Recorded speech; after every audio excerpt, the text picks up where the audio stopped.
Hey everybody, it's your man James, Mr. Sequential Treasures, back again with some more video action for you. This is another one of those types of videos where I've carved up a live stream of the past and pulled out a little segment here I thought you guys might find interesting. This is one where I was showing off some recent comic acquisitions by the wife and got into a little bit of a discussion about modern covers and how they stack up compared to the past. So I hope you guys will enjoy that and have a little fun with this for those of you who weren't able to see it live. And as always, I want to say thank you for your support. Be sure to throw a like down there on this video after you've seen it, just if you like what you saw here. Also, if you got any comments, please drop them down below. I always want to hear what you folks got to say about this stuff.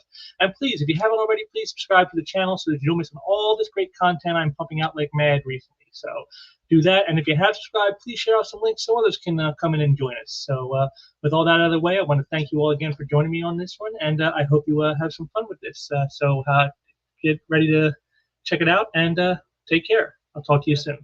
Roll through these. Here we are, the classic Chuck Austin run from Uncanny X-Men.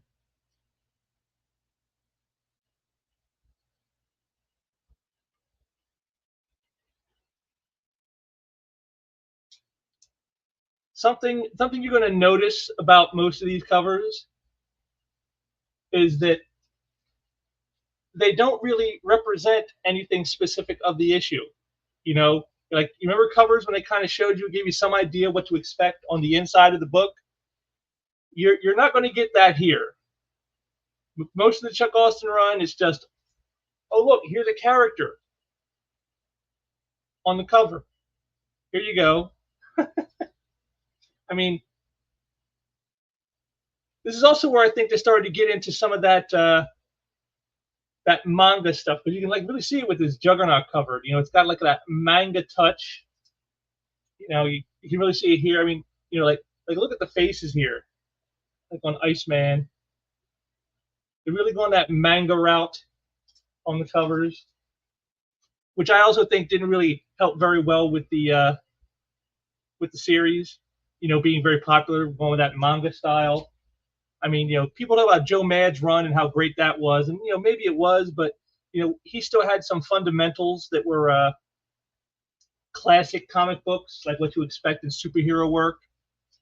But you know, this stuff here is just it's all very manga esque, and it's very, you know, just like I don't know, I guess very flat. I mean, you don't really get anything out of these cover images. You know, I mean, I've not really seen anything that makes me want to pick up the book. It's like here's Angel flying at you. You know, here's Nightcrawler looking kind of, I guess, creepy or whatever. You know, I just he's, you know,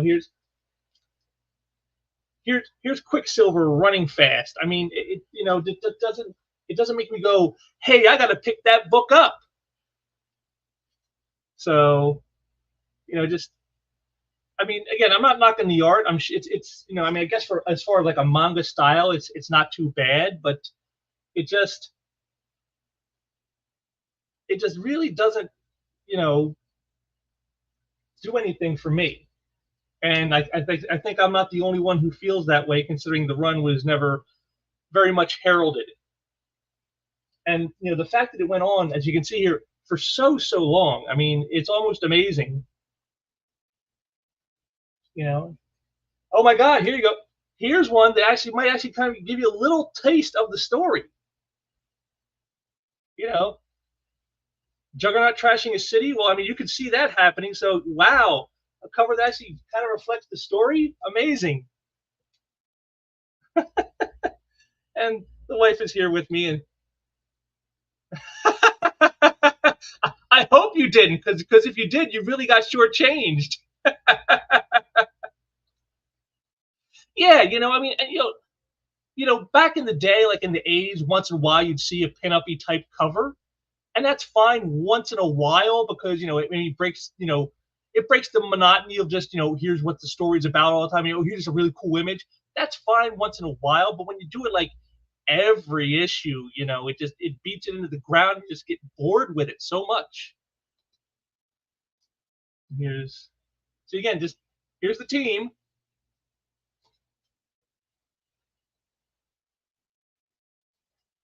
I mean, this one looks like it should be like a album cover for a rock band or something, some prog rock band. You know, it's the fallen angels or something. I don't know.